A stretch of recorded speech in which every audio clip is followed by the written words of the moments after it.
আজকের খুতবার আলোচক বিষয় হচ্ছে খুতবা শুনলে হবে না, খুতবা শুনে আমল করতে হবে। আজকের খুতবার বিষয় হচ্ছে তাওবা ও ইস্তিগফারের ফজিলত। তাওবা ও ইস্তিগফারের ফজিলত। যেমন আমরা সবাই মনে মনে সব সময় ইস্তিগফার করতে হবে। কার কাছে? এটা জোরে কোন, কার কাছে? ইস্তিগফার মানে ক্ষমা প্রার্থনা। আমরা ক্ষমা চাইব কার কাছে? না মন্ত্রী সাহেবের কাছে ক্ষমা চাইব, না আল্লাহর ওলির কাছে যাবো? কার কাছে যাবো? আল্লাহর ওলির উসিলা চাইব কার কাছে? কেউ যদি মাজারে যায় কয় এ বাবা শাহজালাল আমার এটা দিয়ে দেন, না, এটা শিরিক। এটা কি কথা? এটা কি? দিবেন কে? দিবেন কে? যাইয়া চাইবেন যে আল্লাহ আমি তো গুনাহগার, আমার তো আমল নাই, বন্দেগী নাই, তবে আমি তো অপছন্দনীয়, না খান্দা না খান না লাগ গুনাহগার। এই দরবারে এই মাজারে যিনি শুয়ে আছেন উনি তো আপনার বন্ধু, এই আপনার বন্ধুর উসিলে আপনি আমার ক্ষমা করে দেন। আমার বন্ধুর উসিলায় আদম নবী এবং মা হাওয়া জিদ্দা এবং সরণদ্বীপে দুইটা রাষ্ট্র, জিদ্দা আর সরণদ্বীপ। জিদ্দা একটা রাষ্ট্র, সরণদ্বীপ আর একটা রাষ্ট্র। কাউকে জিদ্দা কাউকে সরণদ্বীপে পালাইয়া 350 বছর এই দুইজনরে এমন কান্দাইছে, কান্দানোর পরে আমার আল্লাহ তাদের তাওবা কবুল করে না। তাদের এই তাওবা আমার আল্লাহ কবুল করে না। আমার আল্লাহ ওই দরবারে যখন আদম নবী রব্বানা যালামনা আনফুসানা ওয়া ইল্লাম তাগফির লানা ওয়া ইল্লাম তাগফির লানা ওয়া তারহামনা লানাকুনান্না মিনাল খাসিরিন, আমার আল্লাহর দরবারে যখন আমার হাবিবের দোহাই দিলেন, আল্লাহ আদম নবীর দোয়া কবুল করলেন। এখন আদম নবী কি ভুল করছেনি কোনো? না। যদি আবার কন যে আদম নবী ভুল করছে অথবা গুনাহ কইরা 350 বছর কাঁদছে, তাহলে এটা কুফরি হবে। আল্লাহ বলছেন আল আম্বিয়া ও মাসুমুন, আমার হাবিবরে হচ্ছে নিষ্পাপ নিষ্কলঙ্ক। ঘোষণা কা? একটু জবান খুলে কর না, কা? তাহলে আদম নবী ভুল করে নাই। আদম নবীরে শয়তান দিয়া ওয়াসওয়াসা দিয়াইছে। এই কারণে ওই শয়তান আজীবন পর্যন্ত মানবকে ভুল করাইবে, মানবকে ফতভ্রষ্ট করে দিবে। আমার আল্লাহ কয় ভুল করে ফতভ্রষ্ট হয়ে যাওয়ার পরে কেউ যদি আমি আল্লাহর দরবারে ক্ষমা চায়, মাগফিরাত কামনা করে, আমি আল্লাহর বান্দার গুনাহ খাতা ক্ষমা করে দেব। ক্ষমা করার মালিক কে? একটু জোরে কান না, কে? আল্লাহ। আমাদেরকে ক্ষমা করবেন আল্লাহ। এ কারণে যেহেতু আজকে খুতবাওয়ালা তাওবা ও ইস্তিগফারের ফজিলত নিয়ে আমরা আল্লাহর দরবারে তাওবা করব। কার দরবারে?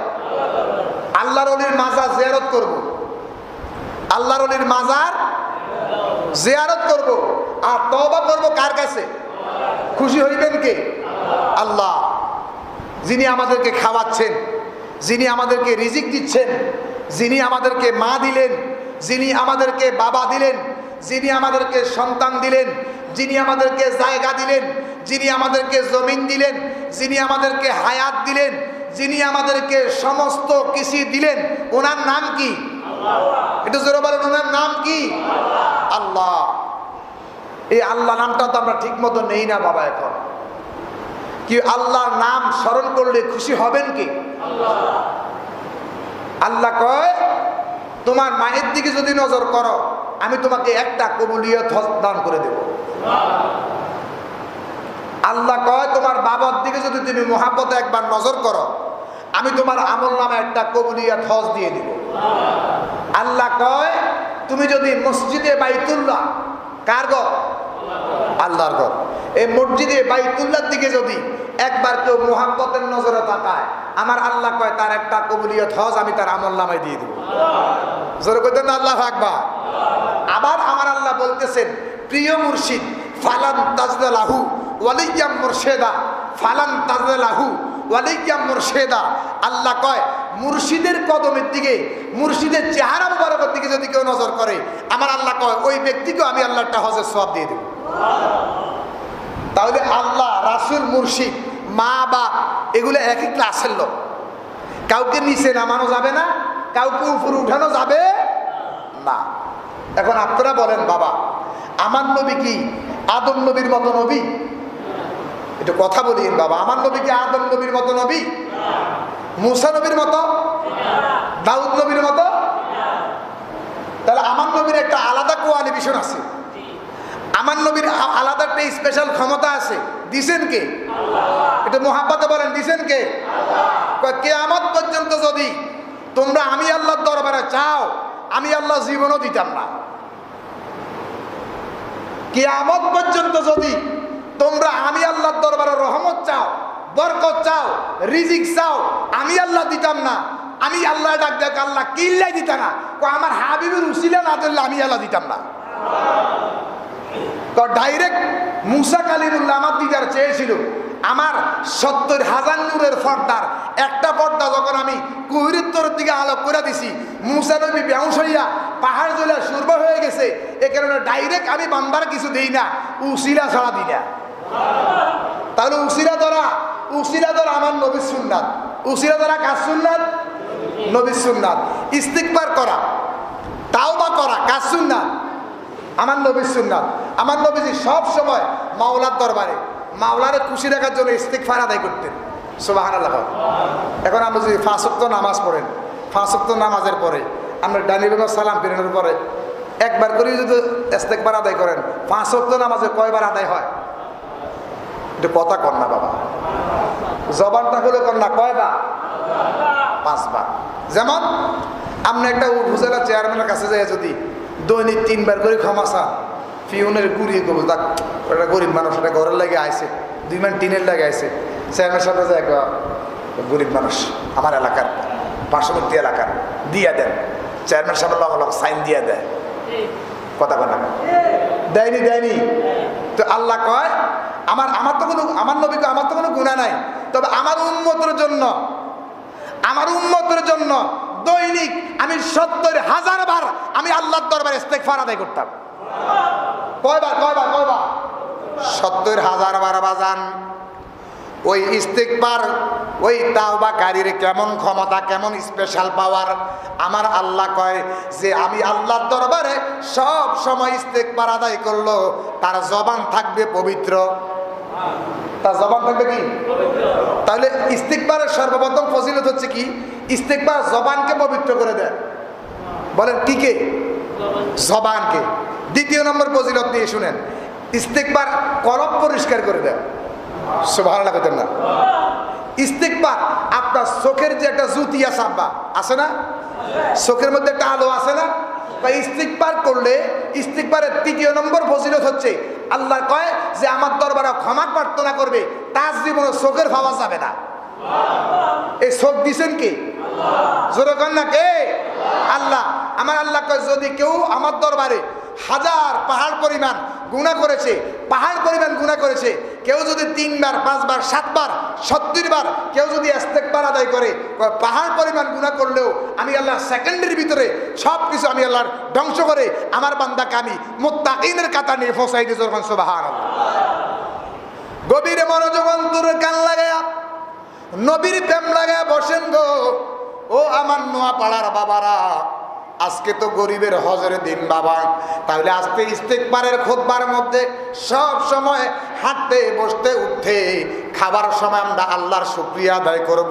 1 প্লেট খান, লবণ দিয়ে খান, ডাল দিয়ে খান, গোস্ত দিয়ে খান, মাংস দিয়ে খান, ফার্ম দিয়ে খান, যেইটা দিয়ে খান না কেন, আজকে যদি আপনি মুরগির গোস্ত দিয়া খাইয়া আল্লাহর দরবারে শুকরিয়া আদায় করেন, আগামীকাল আমার আল্লাহ আপনাকে খাসির গোস্ত দিয়ে খাবার ক্ষমতা আছে না নাই? আছে না নাই? আব্বারে আমরা তো আল্লাহর দরবারে শুকরিয়া আদায় করি না, আল্লাহর নাফরমান বান্দা হয়ে গেছে বাবা। বর্তমানে বহুত ঈমান চোর বের হয়ে গেছে। আপনার যাক বাবার আলোচনা করলে বেশি করতে পারবো, আমরা 1:30টার ভিতরে নামাজ শেষ করবো। গত জুমাও দেরি হয়েছে, আমি 1:30টার ভিতরে 20 ইনশাআল্লাহ খুতবা দিয়ে দেবো 5টা মিনিট। গত জুমাতে আমি বলছিলাম যে মসজিদের বাকি কাজটা অন্তপক্ষে কোরবানি ঈদের আগে শেষ করার জন্য একটা প্ল্যানিং করছিলাম। আপনারা কি আনছেন নিজে হুজুর এই মসজিদের জন্য আমি প্রথম নাম্বারে গাউসে বাগের মহব্বতে এই মসজিদের সাথ দিয়ে দিয়েছে। মাশাআল্লাহ, মারহাবা। আল্লাহ কি দোয়া করতাম রে মাবুদ। নিজের গুনার দিকে তাকাইলে তো জাহান্নাম ছাড়া কিছু দেখি না রে আল্লাহ। আল্লাহ আমার তরফ খেয়াল না করিয়া এই মসজিদে বাইতুল্লাহ, এই মসজিদ তোমার ঘর, এই মসজিদ তোমাকে সেজদা দেওয়ার জায়গা রে মাবুদ। মাবুদ গত জুমাও তার ওনার বাড়ির মধ্যে মিলাদ পড়েছি, কিয়াম করেছি, জিকিরে মোস্তফা করেছি। আল্লাহ আজকে মসজিদের মোহাব্বতে প্রথম নম্বরে আল্লাহ মাস্টার সাহেব দিয়ে দিলেন 1000 টাকা। জোরে বলতেন না মারহাবা। আল্লাহ কবুল করো, মঞ্জুর করো, বংশের কবরাজা বন্ধ করো, হায়াতের মধ্যে বরকত দাও, রিজিকের মধ্যে বরকত দাও। আল্লাহ আখিরাতের ঘাটতি পূরণ করিয়া দাও। আল্লাহ ও মাবুদ আমার ভাইয়ের সন্তান সন্ততি জনক জননী আহলে আওলাদ, মায়ের বংশের, বাবার বংশের, দাদার বংশের, দাদির বংশের, নানার বংশের, নারীর বংশের, আল্লাহ যারা অন্ধকার কবরে আছে প্রত্যেকের কবরটা তুমি জান্নাতের বাগান বানাইয়া দাও। ও আল্লাহ আমার ভাইয়ের চাকরির মধ্যে তুমি প্রমোশন করে দাও। আল্লাহ ওনার রুজি রোজগারের মধ্যে তুমি বরকত দিয়া দাও। আল্লাহ বিমার আমার সেবা করে দাও। আসমানি জাসমানি রুহানি হায়না বলিবত থেকে আপনি হেফাজত করেন। আল্লাহ যেদিন মৌতের বিস্তার শুয়ে যাবে কামলিওয়ালার দিদার দিয়া তার জীবনটা ধন্য কদিন সরকন না আমিন। ও মাবুদ কাইম ভাই, আবুল খায়ের ভাই কো, আবুল খায়ের ভাই কেন আমিন কন, আমিন কন। আবুল খায়ের ভাই আরো 100 টাকা লাগবে, আমরা আরো 100 টাকা লাগবে, আমরা মারাবা কর। আমি গত জুমা কইছিলাম 1100 কইরা। গাউসবাগ যে গাউসবাগ সাহেল ইল্লা বললো, যে গাউসবাগ কাছে সাহায্য চাইলো, গাউসবাগ স্বয়ং আমি গাউসবাগ তার জামিনদার হয়ে গেলাম। কেউ গাউসবাগ কি আমাদেরকে জামিনদার হওয়ার ক্ষমতা আছে না নাই? যিনি গাউসবাগ হবে সমস্ত অলির কাঁধে তার কদম থাকবে। যিনি আল্লাহর অলি গাউসে পাক মায়ের কবরতে, মায়ের কদম থেকে, মায়ের গর্ভ থেকে 18 বার কোরআন শরীফ মুখস্থ করে আসছে। 100 টাকা দিয়ে হই বিদায় করে দাও না। আল্লাহ আমার ভাই আমি কি দেব আবুল গায়ের ভাই, আল্লাহ গাউসে পাকের মহব্বতে মসজিদের জন্য দিয়েছে 1100 টাকা। আল্লাহ কবুল করো, মঞ্জুর করো, বংশের কবর আযাব বন্ধ করো। আল্লাহ হায়াতের মধ্যে বরকত দাও, রিজিকের মধ্যে বরকত দাও, আখিরাতের ঘাটতি পূরণ করিয়া দিও। আল্লাহ প্রবাসে তাকে সহি সালামত রাখিও। আল্লাহ সন্তানগুলাকে ওলি বানাইয়া দিও। আল্লাহ স্ত্রীকে নেককার বানাইয়া দিও, আখিরাতের ঘাটতি পূরণ করিয়া দিও। আল্লাহ যেদিন মওতের বিস্তার হয়ে যাবে আবুল খায়ের ভাইকে নবীর দিদার দিয়া তার জীবনটা ধন্য করে তারে ওলি বানাইয়া কবুল করিও। যখন আমিন।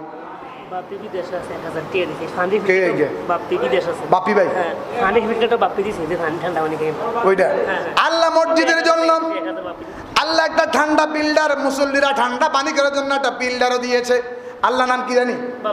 বাপ্পি ভাই প্রবাসের জমিনে থাকে, আবার মসজিদের কাজের জন্য দিয়ে দিছে 1000 টাকা। আল্লাহ কবুল করো, মঞ্জুর করো, বংশের কবর আযাব বন্ধ করো, বাপ্পি ভাইয়ের হায়াতের মধ্যে বরকত দিয়া দাও। আল্লাহ প্রবাসে তাকে সহি সালামত রাখিও। আল্লাহ মেহেরবানি করে আল্লাহ বাপ্পি ভাইয়ের কলবটা তুমি সোনার মদিনা বানাইয়া দিও। আল্লাহ নবী দেখাইয়া কলিজাটা ঠান্ডা করে দিও। আল্লাহ ভাইয়ের আহলে আওলাদ যদি অন্ধকার কবরে আছে প্রত্যেকের কবরটা তুমি জান্নাতের বাগান বানাইয়া দিও। আল্লাহ যেদিন মওতের বিছনা শুয়ে যাবে কামলিওয়ালার দিদার দিয়া তার জীবনটা ধন্য কদিন সরকন আমিন। যাইছে সব নগদ কথা কন। আগামী জুমা সব বাকি। কজন হয়েছে নগদ? কজন হয়েছে? 3 জন। 3 জন হয়েছে 3000 টাকা দিকে কাম হইব নি? অন্তত 10টা লোক, 10টা লোক দেন, সমস্যা কি? 20টা লোক দেন, 5000 করে যারা আসবেন তারা 5000 করে, হুজুরে 1000 করে চাইছে, আর এলে বলছে 1000 করে দিবেন। যাকে 5000 তবিক আছে, যাকে 10,000 তবিক আছে। আর মিয়া জাকাতের টাকা দিবেন আরেকজন রে, যাই সামনে তোলা তোলে হ্যাঁ তোর সুদ খায়, আমার কথা কয় না খায়। এমন জাকাত দেন এটার মধ্যে আজীবন মানুষ ইবাদত করবে, এটার মধ্যে আজীবন আল্লাহকে সেজদা করবে, দুরূদ শরীফ পড়বে, নামাজ পড়বে, মিলাদ পড়বে। এটা আমাদের কবর আজীবন পর্যন্ত সদকায়ে জারি হিসাবে। মসজিদের পাশে একটা কল বসায় দেন, রাস্তার পাশে একটা বাথরুম আছে না, টয়লেট, টয়লেট যেটা বলে আব্বা, এরকম একটা টয়লেট বসায় দেন। এই টয়লেট যতদিন পর্যন্ত থাকবে আপনার কবরের মধ্যে সদকায়ে জারি হিসেবে সওয়াব যাতে থাকবে। আসেন রে আব্বা, 4 নম্বরে কে দিবেন? 1000। 4 নম্বরে গাউসবাগ কারে কবুল করে রাখছে মসজিদের জন্য। আব্বা এই মসজিদের বারিন্দাটা শেষ করলে মসজিদের বারিন্দার মধ্যে 3-4টা ফাঁকা লাগাই দিব, আমরা যত নীরবে নামাজ পড়তে পারেন। আব্বা আবার চাইতেছি যে যেহেতু মেয়রের কাছে আমরা চাইছি অন্তত মসজিদের মধ্যে 2টা এসি যদি হয়ে যায় তাহলে আরো সুন্দর। মসজিদ হলো জান্নাত, মসজিদ কি জান্নাত। জান্নাতের মধ্যে শীতও নাই গরমও নাই, মারা হইতেন না? জান্নাতের মধ্যে কি নাই? শীতও নাই গরমও নাই, এটা এক ঋতুতে। এই জান্নাত আল্লাহ বানাইছে। আল্লাহ কয় এই মসজিদটাও আমার ঘর, এটারে সুন্দর করলে, এটারে যদি আল্লাহর যারা পাঁচ ওয়াক্ত নামাজ এটার বাতি জ্বালায়, এই মুসল্লিদেরকে ছাড়া আল্লাহর কসম বাবা এই মসজিদ মুসল্লি লইয়া হাসরের ময়দানে উঠবে। তাহলে এই মসজিদের ভিতরে আমরা থাকতে চাই কি না? আসেননি 4 নাম্বারে কে দিবেন? 1000 গাউসে বাগার মোহাব্বতে। এখন যদি না হারেন হুজুর আগামী জুমায় দিও, বাকিতে আসেননি 4 নাম্বারে আর 1000 খুতবা লইয়ার মতো 4 নাম্বারে আল্লাহ কারে কবুল করে রাখছে, আসেননি 4 নাম্বারে 1000 নাই, নগদ নাই 4000 4 নাম্বারে নাইও বলে হাতর দান আছে, দান দিতে পারেন, সমস্যা নাই। যে হুজুর আমার তো টেয়া নাই, আমি কিতা করতাম? ধরেন মসজিদের লেগে দান 1 মন দিয়ে দিলাম, আমার কথা কেন? দান 1 মনের দাম কত? 1000। আর 80 মন 90 মন দান পাইছেন, সব তো হলাম এরে খাবাইলেন, আমার কথা কেন? তো 1টা মনকে আল্লাহ রাস্তায় দেওয়া যায় না? এদিকে আর হুজুর জমির মধ্যে সব কেরি খাই এলা দানটি, তো আগে কেরি খাইতেন না, কেরি খাইতে দিতে হয়েছে, গরিবের হকটা দিছেননি? দিছি না তো। আগে তো প্রতি মনে 1 কেজি, প্রতি মনে কয় কেজি? 1 কেজি করে যদি আল্লাহ রাস্তায় সদকা যারা হিসেবে দিতে থাকেন, এ বাকি 39 কেজি একটা কেরি খাইতে হিসাব করে খাইব, কথা কয় না তারা? আমরা তো আল্লাহর কাছে নাই। আসেননি 4 নাম্বারে গাছে বাগার মহাব্বতে 1 মন দান দিন না, অথবা 1000 টাকা দিন না, যে হুজুর আগামী জুমাই দিব আমি, আসেননি? কে দিবেন কন? 4 নাম্বারে 1000, অন্তত 20,000 টাকা লাগবে কাজটা করতে, নিম্ন 20,000 টাকা লাগবে। তো 3 জন হয়ে গেছে, আর 17 জন আনা দরকার। আসেনি 4 নাম্বারে 1000? লাইন নাই? নাইও 4 নাম্বারে? সামনের জুমায় দিবেন, সমস্যা কিটা? সামনের জুমায় না পারেন, এর ফরজ জুমায় দিবেন। আমা আমরা বলবেন না, আমরা তো এটা আমরা ফেসা করতেছি না। মসজিদ কাজ করার আগে, কাজ ধরার আগে দিয়ে দিবেন, আরে 5-4-5 দিন আগে দিয়ে দিবেন, তাহলে মসজিদের কাজও লাগা লাগবো। কাজ ধরার 5-6 দিন আগে আমরা যাই ভাই 1000 টাকা দিয়ে দিবেন বলছেন, আর আসলে কি মসজিদে দিবেন নি? 4 নাম্বার আসেননি কেউ? দিবেন নি? যে হুজুর আমি 1000 টাকা মসজিদের কাজে শরীক হইলাম, অথবা 2000 টাকা দিলাম, অথবা 3000 টাকা দিলাম, অথবা 5000 টাকা দিলাম, আসেননি কেউ? 1000 করে নাই? নাইও?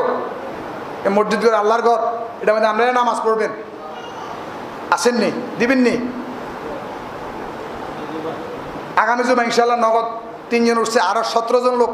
আপনারা নিজে নিজে কল্পনা করবেন যে আগামী জুমা আমরা কোন 17 জন খাড়ামো, কোন 17 জন হুজুরের কাছ থেকে মসজিদের জন্য দোয়া চামো। আল্লাহ যেহেতু প্রত্যেককে দেওয়া তৌফিক করা যখন আমিন, আরো যখন আমিন।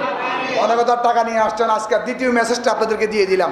যদি এই মসজিদের ভালো চান আপনারা, তাহলে আগামী জন্য অন্তপক্ষে যদি মনে নিয়ত করেন যে আমি 1000 দিব, 1000 লই যাবেন। 2000 যদি নিয়ত করেন 2000 লই যাবেন। 3000 যদি নিয়ত বলে আমি এই সময় দিয়ে দিতাম না, ঈদের 2-1 দিন আগে দিন, এটাও পারেন। আল্লাহ যেহেতু সবাইকে কবুল করো যখন আমিন।